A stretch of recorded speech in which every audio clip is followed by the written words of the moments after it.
Manhattan, New York. October 23, 1957.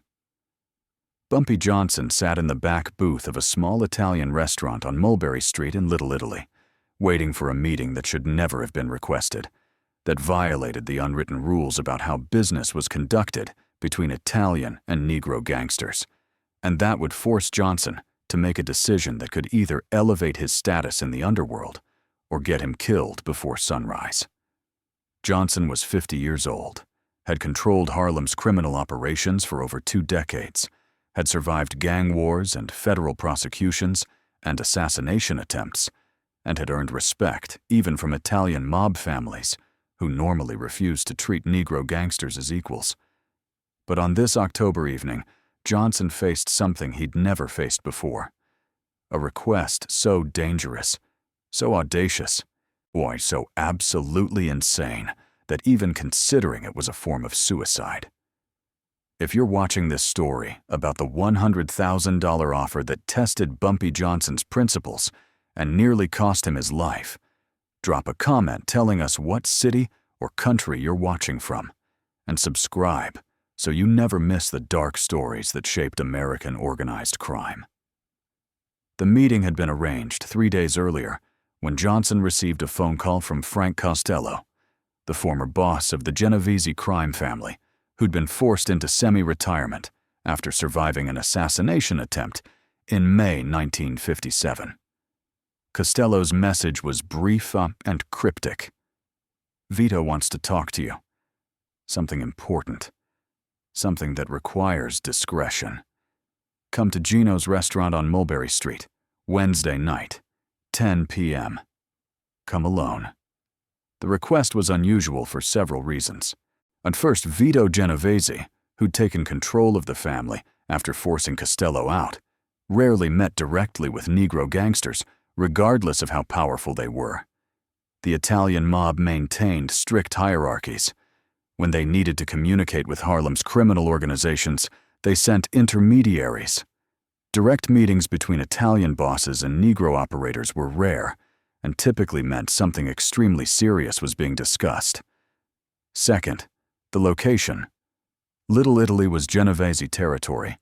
Asking Johnson to come there alone was either a sign of respect, indicating Genovese wanted a private conversation between equals, or it was a trap, a setup to eliminate Johnson in a location where Genovese controlled everything. Third, the timing. October 1957 was a period of extreme tension in the Italian-American Mafia. Genovese had recently consolidated power by forcing out rivals, was planning the Appalachian meeting that would bring together mob bosses from across the country, and was positioning himself as the most powerful figure in American organized crime. For Genovese to meet with Johnson during this crucial period meant whatever he wanted to discuss was important enough to risk the attention that such a meeting might attract. Johnson had considered refusing the meeting, had thought about sending word that he was too busy, or that he preferred to communicate through intermediaries, as was customary. But refusing a direct request from Vito Genovese was dangerous. It could be interpreted as disrespect, could trigger retaliation, could damage the careful relationship Johnson had built with Italian families over 2 decades. So Johnson agreed to come, but he came prepared. He carried a .45 automatic in a shoulder holster. He had 2 of his most trusted associates, William Hewlett and Junie Bird, positioned outside the restaurant with instructions to come in shooting if Johnson didn't emerge within 2 hours. And Johnson had mentally prepared himself for the possibility that this meeting was the last thing he'd ever do, that Genovese had decided to eliminate him for reasons Johnson couldn't predict, and that the next 2 hours would determine whether he lived or died. At 10:07 p.m., Vito Genovese entered the restaurant through a back entrance, accompanied by 2 bodyguards who took positions near the front and back doors. Genovese was 60 years old, had been involved in organized crime since the 1920s, had built a reputation for extreme ruthlessness that made even other mobsters nervous, and was known for eliminating anyone he perceived as a threat, regardless of how long they'd worked together or how loyal they'd been. Genovese walked to Johnson's booth, sat down across from him, and studied Johnson's face for several seconds before speaking. "Mr. Johnson," Genovese said, his voice quiet and carrying a heavy Italian accent, "thank you for coming. I know this meeting is unusual. I know you're taking a risk being here. But what I need to discuss with you is too important and too sensitive to handle through intermediaries. What we talk about tonight cannot leave this room. If you repeat what I'm about to say to anyone, federal agents, other mobsters, anyone, I'll know, and you'll be dead within 24 hours. Do you understand?" Johnson nodded. "I understand. Whatever you need to say, it stays between us." Genovese leaned forward. "I have a problem, Mr. Johnson. A serious problem that threatens everything I've built.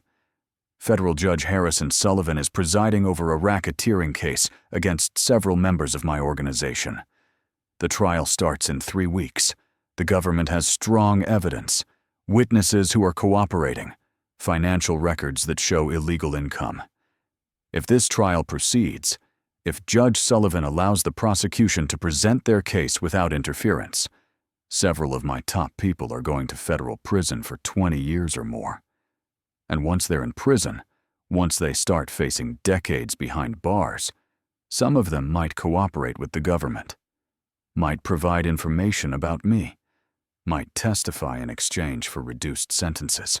I can't allow that to happen." Johnson understood immediately where this was going. "You want the judge killed." Why, Genovese's expression didn't change. "Judge Sullivan needs to die before the trial starts. Needs to die in a way that looks like an accident, or looks like it was motivated by something unrelated to the trial.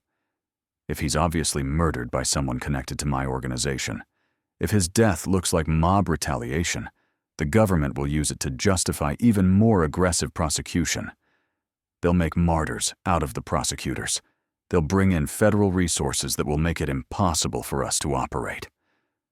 But if Judge Sullivan dies in a way that seems unconnected to the trial, if it looks random or accidental, the trial gets postponed, probably gets assigned to a different judge who might be more sympathetic to our interests, and my people have a chance to beat the charges." "Why are you telling me this?" Johnson asked. "Why do you have people who handle problems like this? You don't need me to kill a federal judge." Genovese shook his head. "That's exactly why I need you, Mr. Johnson. If I use my own people, if anyone connected to my organization kills Judge Sullivan, the connection will be obvious. The FBI will immediately suspect me. They'll investigate everyone in my family. They'll find evidence that links the assassination back to me. But if you kill Judge Sullivan, if a Negro gangster from Harlem kills a federal judge, the FBI won't automatically connect it to the trial. They'll look for other motives. They'll investigate whether the judge had enemies in Harlem. They'll waste time pursuing theories that have nothing to do with my racketeering case. By the time they figure out I was behind it, if they ever figure it out, the trial will be long over, and my people will be free." Johnson leaned back in the booth, processing what Genovese was proposing. "You want me to kill a federal judge to save your people from going to prison. And you think the FBI won't connect it to you because I'm colored, and Judge Sullivan's trial has nothing to do with Harlem." "Exactly," Genovese said. "And I'm willing to pay you $100,000 in cash. That's more money than you'll make from all your Harlem operations in a year. One job, one federal judge, $100,000. Clean money that you can use however you want. You do this for me, and you'll have earned my gratitude. You'll have proven that you're someone I can rely on for the most sensitive operations. That kind of relationship, Mr. Johnson, that's worth more than money. What that means, you'll have the backing of the most powerful crime family in America when you need it." Johnson was silent for a long moment. The offer was extraordinary. $100,000 in 1957 was an enormous sum, equivalent to roughly $1 million today. It was more money than Johnson had ever been offered for a single job. and Genovese's promise of future backing was valuable. Having the Genovese family's support could protect Johnson from rivals, could open opportunities for expansion, could make him even more powerful than he already was. But Johnson also understood what accepting this job would mean. Killing a federal judge was different from killing other criminals. It was a line that even the most ruthless mobsters hesitated to cross because it brought a level of federal response that was absolutely devastating. When judges were murdered, did the entire power of the federal government focused on finding and destroying whoever was responsible.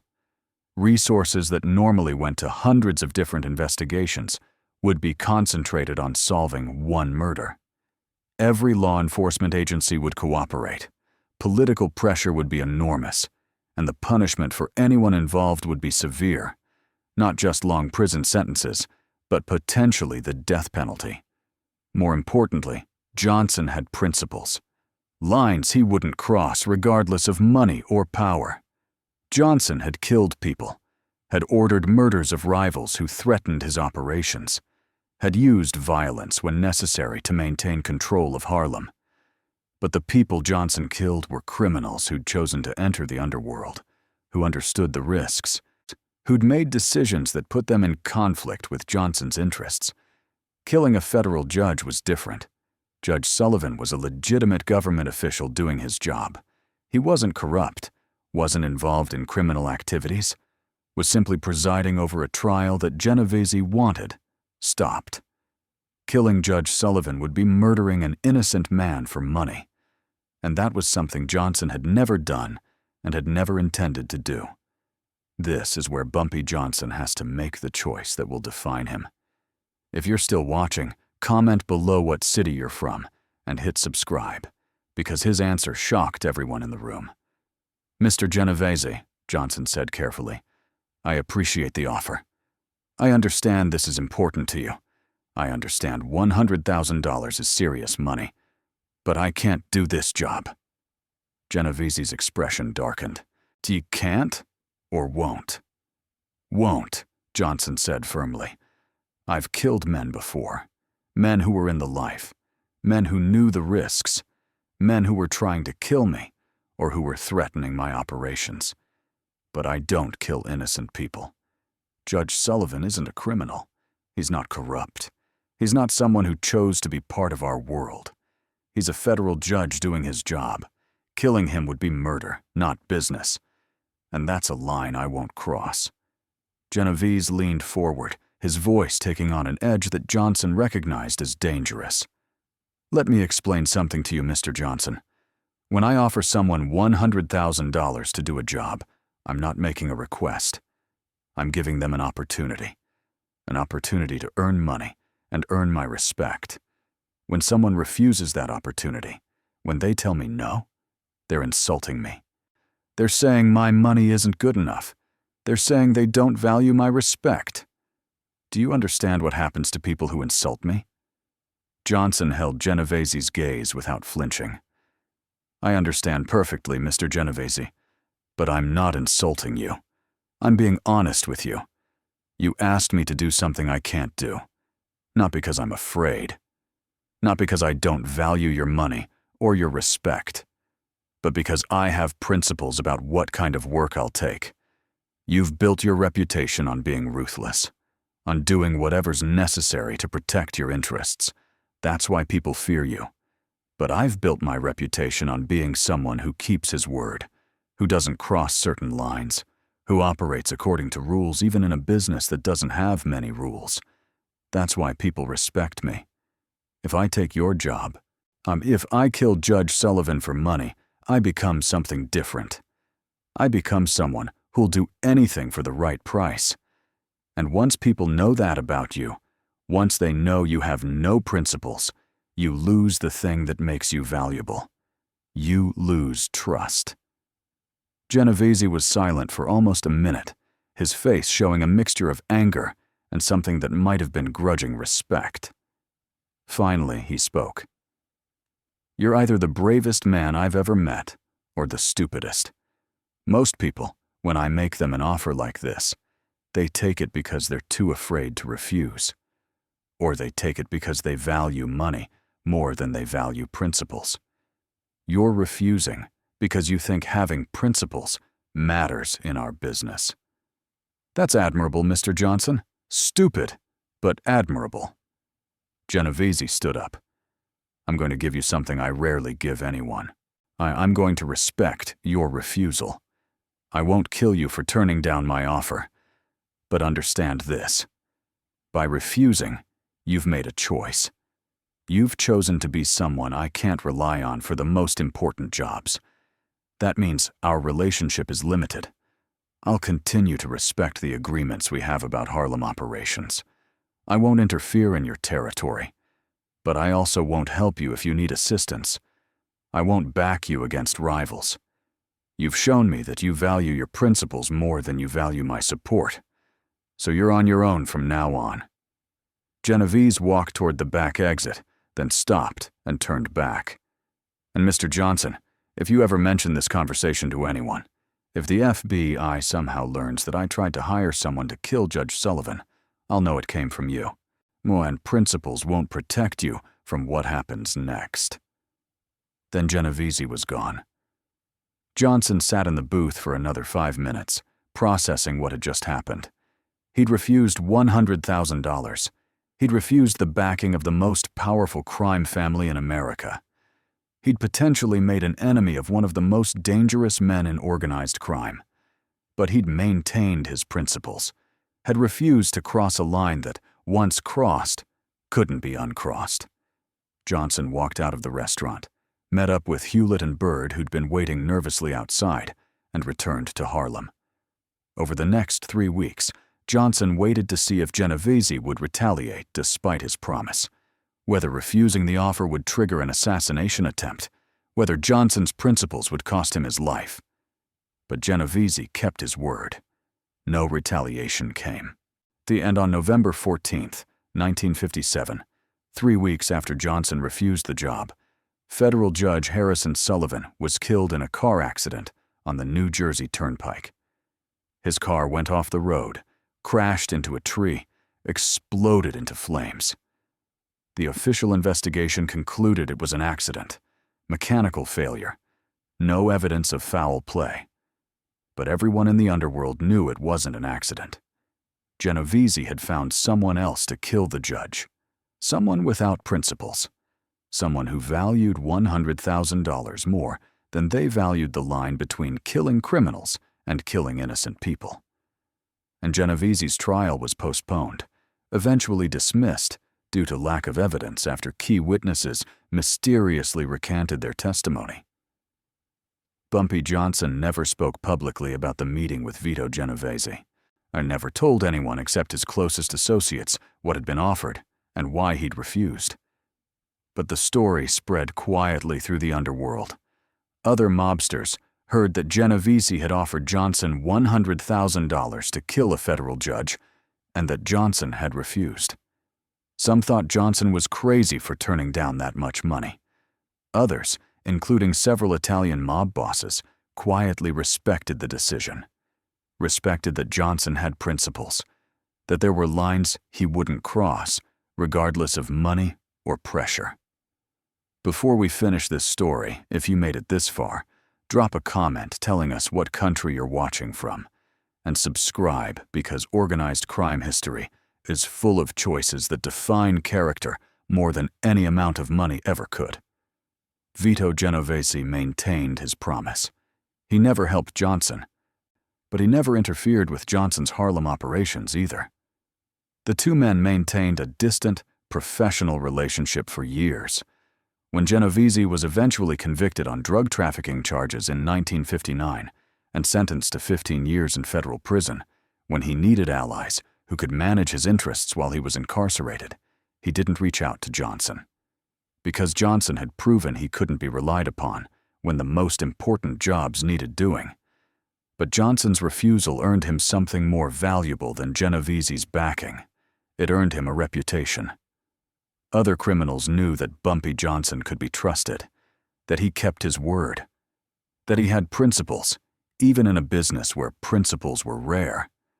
That reputation made Johnson someone people wanted to work with, someone they believed would honor agreements, on someone who wouldn't betray them or cross lines that would bring catastrophic law enforcement attention.